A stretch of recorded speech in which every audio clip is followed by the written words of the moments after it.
Let's talk more about schools reopening in Nigeria. We have joining us from Abuja studios, Mrs. Chinyelo Okonkwo. She's a clinical pharmacist. Thank you for joining us on the program. Thank you for having me. All right, Mrs. Okonkwo, I would like to get your thoughts on, the school resumption. The PTF yesterday, the Presidential Task Force, the chairman talked about some states that are reopening and still calling for caution, especially with the fear of another spike. But in your words, with the decline in the daily confirmed cases, are you comfortable that some states are taking measures to fully reopen schools? Thank you very much. It is interesting that having seen the lockdown for some months now, schools are about to reopen, even though some students in the exit classes have gone back to school. So what is important is that the precautionary measures, the non-pharmaceutical measures, still have to be in place for schools to be open. I just listened to Kogi State Governor who said they have met all the regulatory framework and what is expected for schools to open. So the non-pharmaceutical measures have to be in place to reduce the spread of COVID-19. It's also good to hear that the numbers and the statistics have been going down since we don't have mortalities and high cases of COVID in the country now. Tell us, for schools reopening, in terms of equipping these schools dispensary for, the coming resumption, what should, schools have, in place? Also, should students, do they need to bring anything else to school to protect themselves and others? Okay, I will take it as two questions. What the schools need to put in the dispensary and what students need to expect to bring to school. A dispensary it can be a clinic where drugs are kept. It can be a room in a school facility where drugs are also kept. For you to run a dispensary, it's supposed to be like a first aid where you have some drugs that will take care of some minor ailments before a child is taken to the hospital if the child is sick.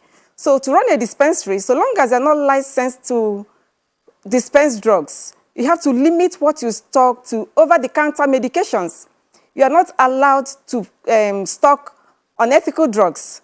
And care must be taken in running dispensaries. It's not an opportunity for drug misuse or drug abuse. And I will tell those who want to run dispensary for the first time to get in touch with the pharmacist who will tell them the safety and those drugs that are required to be in a dispensary. Take, for instance, if I have to mention some drugs here now, if I have to talk about paracetamol and some drugs, you will expect that before schools reopen, there will be scarcity.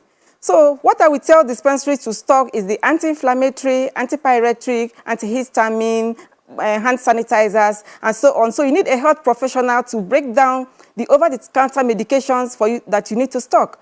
And then stocking these drugs, even though I classify them as over-the-counter medications, doesn't mean that they don't have potentials to cause adverse effects.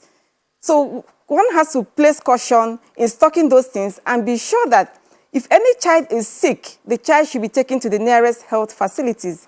Then again, coming back to the question you asked of what is expected for children to take to school, first and foremost, drugs should be kept out of reach of children, especially children below 12 years.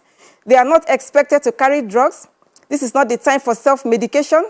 This is not the time to take all manner of herbal concoctions, as people have been taking a lot of drugs for prophylactic for COVID-19.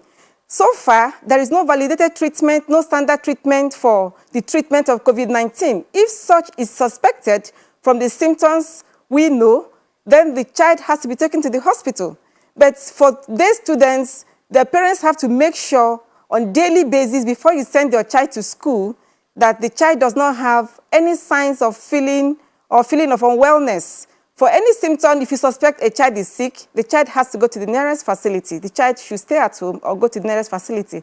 But for the dispensaries, adequate and correct doses must be dispensed to children or to school pupils who have the need. And then such drugs the parents should be made to understand that they have given them such medications in case of any other need to require further treatment, then the child can be taken to hospitals.